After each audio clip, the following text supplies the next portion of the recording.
Mbega ni gute Yesu Kristo umwami n'umucunguzi wacu yatubereye akarorero mu rugendo rw'agakiza kacu. Iki nico tugiye kwiga ko mu kigwa ca mbere mu vyigwa bizomara indwi yose tuvugana ku vyo kwikorera umusaraba mu rugendo rwacu rwo kuja mw'ijuru, gukurikira Kristo Yesu mu nzira y'umusaraba. Igituma Imana irema umuntu ni kugira ngo uwo muntu agirene ayikorere kandi ayisenge. Iyo umuntu rero ashikije ubugombe bw'Imana, Imana iramushimira kandi ikanamuhemba. Umuntu wamaze gucumura muri ico gihe naho abana ishusho ya Adamu inyuma yo kurya kuri cya giti, ariko iyo yihanye agakizwa ishusho y'Imana nayo arayisubirana, gutyo agasubira muri ya masezerano ya kera yo gukorera Imana no kuyisenga yonyene. None rero Yesu utigeze acumura na rimwe niwe wenyene wo kudushoboza kunesha no kwirinda icyaha. Yesu Kristo yaratubereye akarorero gakomeye mu nzira yacu y'umusaraba mu rugendo rwacu rw'agakiza, kuko we yari yambaye umubiri nk'uwi wacu, mugabo ntiyigeze akora nk'ibi dukora. We yaraje aba muri no si nk'itubayeko, ariko ntabwo yigeze aneshwa namba nk'uko benshi bama bariko baraneshwa. Nta na rimwe yigeze akora icyaha kandi yambaye umubiri nk'uwu twambaye, aba mw'isi nk'iyitubayemwo, mbere agwana intambara gusumba izo tugwana. Mugabo we arushiriza kugororokera Imana no kuyihesha icubahiro, ntiyigera acumura namba.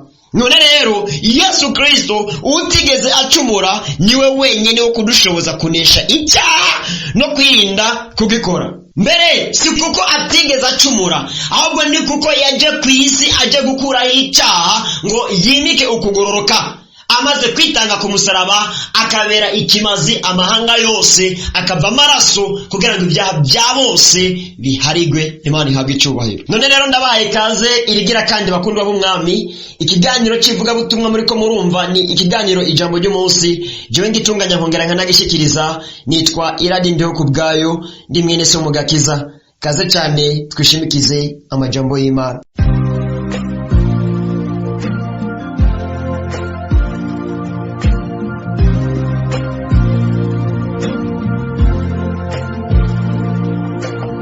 Turasoma ijambo ry'Imana dusanga mu cete cya kabiri Paulo yandika ishengero ry'Abikorinto, igice ni 8, turasoma imirongo 2:8-9.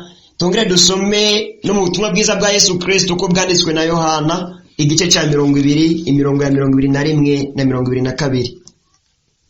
Turahera mu Bikorinto icete cya kabiri igice cya 8 ku murongo wa 8 na 9. Indanzi y'amajambo iravuga ngo uko Yesu yatubereye akarorero keza.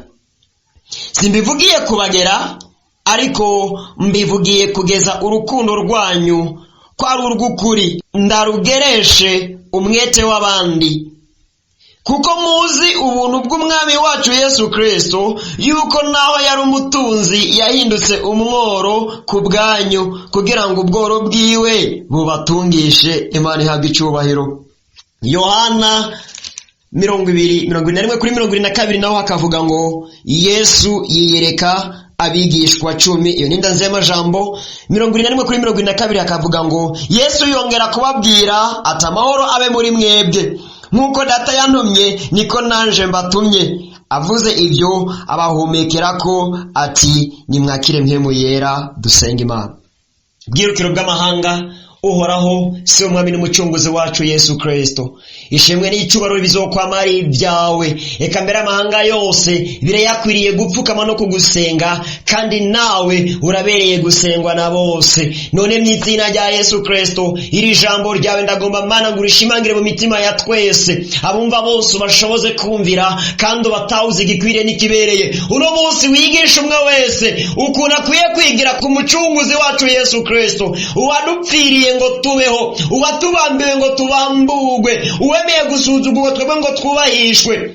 Yatubereye akarorero mu rugendo turimo tugana iwawe, yatubereye akarorero mu byo kukugamburukira nka data wa twese. None rero Mana tahuza umwe wese igikwiriye n'ikibereye, nanje nguhaye kaze ngo ntambukire mwa Mana unkoreshe insobanuro nziza n'iyivi wawe, kugira ngo buri umwe wese Mana tahure igikwiriye, kandi Mana ushitse ubugombe bwawe. Ni mw'izina rya Yesu Kristo mbisabye nizera, amen. Paulo yandikira Abikorinto mu gice cya 8 ku 89 mu cete cyo cya kabiri abibutsa ukuntu Yesu Kristo yatubereye akarorero.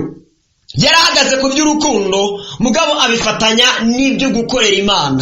Naje natanguye mvuga ngo buri muntu wese yaremwe n'Imana kugira ngo ayikorere kandi ayisenge. Imana ihabwe icyubahiro. Yesu uwari yatumwe n'Imana kuri mission ikomeye cyane gose no mwisi yo gucungura amahanga yose, ngo yari umutunzi mugabo yihindura umworo kugira ngo ubworo bwiwe twebwe budutungishe. Imana ihabwe icyubahiro. Kandi nibuka ko mission Imana yari yatumye Yesu nkuko nari mejeje kukivuga ngo kwari gukiza no kurondera icyari cyarazimiye. Yesu mu butumwa bwiza bwa Yohana 20:21 kugeza ku 22 arabwira abigishwa biwe, arababwira ati nkuko data yantumye niko naje mbatumye. Munyumve neza, icyo Imana yatumye Yesu Kristo kwari gukiza no kurondera icyari cyarazimiye. Iyi yari mission ikomeye cyane gose. Yesu nawe arabwira abigishwa biwe nguko data yantumye niko naje mbatumye. Mu yindi mvugo, abigishwa ba Yesu batumwe gukiza no kurondera icyari cyarazimiye. Yesu Kristo mu kurangura mission yiwe yo gukiza no kurondera icyari cyarazimiye yicishije bugufi kandi ari umunyacyubahiro, yigize umworo kandi ari umutunzi kugira ngo mission iranguke. Paulo nawe yibutsa ab'Ikorinto rero ngo ubworo bwa Kristo nibwo bwabatungishije namwe kugira ngo mwikwegere ko benshi, kugira ngo namwe mushitse icyo Yesu Kristo yabatumye. Ni byiza ko namwe mwicisha bugufi, ubworo bwanyu bukazotungisha benshi mu batarakizwa. Imana idufashe cyane. Uko niko Kristo Yesu yatubereye akarorero. Mwene da turi kuranyumviriza umenya yuko wakirijwe gukiza abandi.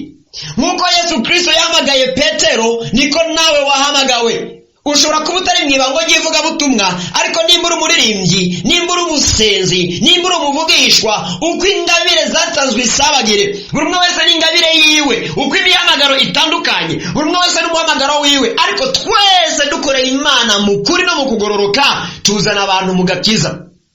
Uraririmba abantu bagakizwa, urasenga abantu bakabohoka, uravugishwa abantu bagahinduka, uravuga ubutumwa bwiza abantu bakihana. Buri umwe wese mu muhamagaro wiwe iyo akoze igikorwa neza mu kuri no mu kugororoka azana abantu ku Mana.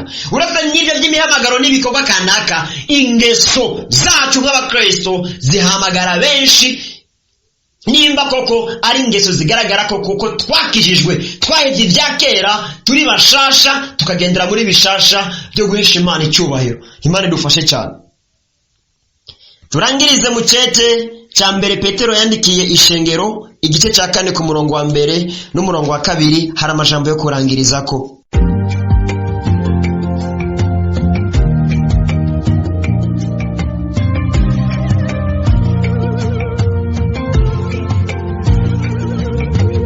Indanza y'amajambo iravuga ngo ibyo kureka icyaha. Nuko kuko Kristo yababarijwe mu mubiri, mwitwaze nk'ibirwanishwa bene uyo mutima. Kuko ubabarijwe mu mubiri aba amaze kureka icyaha, kugira ngo amare iminsi isigaye akiri mu mubiri atagikorera ibyifuzo by'abantu, ariko akora ibyo Imana igomba. Imana idufashe cyane. Ngiki kindi naco gushitsa ubugombe bw'Imana. Gukurikira Kristo Yesu mu nzira y'umusaraba cyangwa gushitsa mission Yesu Kristo yagutumye wowe nk'umukristo, kuko ngo nkuko se yamutumye niko nawe yagutumye, ngubanda umutima wari muri Kristo Yesu wo kwemera kubabarizwa mu mubiri kugira ngo ushitse iby'Imana igomba. Nimba utemera kubabarizwa mu mubiri gushitse ubugombe bw'Imana, ukagomba kwihumuriza no kwiremururira imitwaro, ukarondera umunezero mu mubiri, ariko impemu yawe ukayiboha, n'isi izokunanira. Yesu yaremeye kwihangana, nawe usabwa kwihangana. Yesu yaremeye kwicisha bugufi, nawe usabwa kwicisha bugufi. Yesu yarasuzuguwe ariko ntiyabasubiza, nawe niwasuzugugura ceceka, Imana izobibibona. Yesu yaratewe amabuye ariko ntabwo yatoye ngo abasubize. Twigire kuri Kristo Yesu, niwe nyanduruko y'ukwizera kwacu, niwe yagutanguye, niwe yagusozereye mu nzira y'umusaraba kugira ngo agakiza kacu kaboneke. Yesu yarihanganiye amagogo n'amarushwa menshi, nawe kugira ngo ubashe gukizwa wihanganira ayo magogo n'ayo marushwa uri kuhurira nayo mu rugendo rwawe rw'agakiza. kandi waba wibuka yuko Imana yakuremye ngo uyikorere. Umaze gucumura ukayivako, yagucunguje amaraso y'umwana wayo w'ikinege Yesu Kristo ngo ugaruke mu masezerano yayo, hamubandanye kuyikorera no kuyisenga. Muri uko gukorera Imana no mu gusenga Imana harimo intambara n'ibibazo, ariko usabwa kubyihanganira byose ngo ukore ibyo Imana igomba. Ubana umutima nk'ujya wari muri Kristo Yesu wo kwihanganira uburibwe n'ububabare kugira ngo ukore ibyo Imana igomba. Yesu Kristo yatubereye akarorero muri byinshi, ariko ibi ni nyamukuru. Twatumwe nk'uko nawe yatumwe. Se yaramutumye natwe aradutuma, ariko kuri ya misyo yayindi nyene. None rero we ko yicishije bugufi akaba umukene nawe yari umutunzi ngo twebwe dutunge, niko nawe ukwiye kwicisha bugufi ukaba umukene n'umworo ngo abatarakizwa bakira ubutunzi buri mu bwami bw'Imana bakizwe. Mugabo kugira ngo bigushobokere ubana umutima nk'ujye bari muri Kristo Yesu, wihanganira uburibwe, wemere ko barizwa mu mubiri kugira ngo ukore ibyo Imana igomba. Uyobogwe na mpemu ya ntuyobogwe na kameremere k'umubiri, uharanire iby'ubwami bw'Imana no kugororoka kwayo, kugira ngo ibindi byose uzabyongerwe. Yesu Kristo akumere umugisha. Aha niho ikigo cy'uno munsi kigarukiye. Ku munsi ukurikira tuzokwigishanya kuri iki ngo mbega abakurikira Yesu Kristo mu nzira y'umusaraba baba bameze gute, naho gutaha mugubwe neza. Nuko nshuti za Kristo, iri niryo jambo ry'Imana nari mfise nsangira namwe kuri uno munsi. Mwebwe mwese mwadukurikiranye, Uhoraho Imana abahezagire cyane. Hama woba utari bwakire agakiza ukifuza kwakira agakiza, canke woba wari warakiriye agakiza ariko mu nyuma ugasubira inyuma mu vyaha, mugabo inyuma yo kumva ijambo ry'Imana ukifuza kugaruka kuri Kristo Yesu, nyandikira kuri WhatsApp yanje guteranya 255 99 488 Izi nizo nimero zanje za WhatsApp, unyandikire kugira ngo mbigufashemwo. Niba ugomba kwakira agakiza cyangwa ugomba gutunganya ubugingo ngo ugaruke kuri Kristo Yesu, tuzobigufashamwo. Eka nawe we ari rya mbere wumva buno butumwa bwiza ukifuza ko buzokoma bugushikira ukabusangira nacyo, unyandikire kuri izo nimero. Ibisigaye ndushiza kubamagarira bene data kwihana no kureka ibyaha, muhindukire kandi mugororoke kuko iminsi ari mibi cyane. Ibisigaye murushirize kandi kudusengera. Musengere je nk'umukozi w'Imana muri kino gikorwa, munasengere kandi na kino gikorwa ngo Uhoraho Imana arushize kukizigama no kugishigikira mu nzira zose zishoboka. Kandi turabashimira namwebwe mutubwira ko ubutumwa bwiza dutanga mu kiganiro ijambo ryo munsi buriko burabafasha bikomeye cyane gose mu by'imwemu, mu busabikanye n'abandi mufise contact zabo no mu yandi magroupe yose ya WhatsApp murimwo. Uhoraho Imana azobibahezagirira nimwabikora mu bikunzi. Tuzokomeza kumusukurikira naho gutaha, muzigamwe cyane.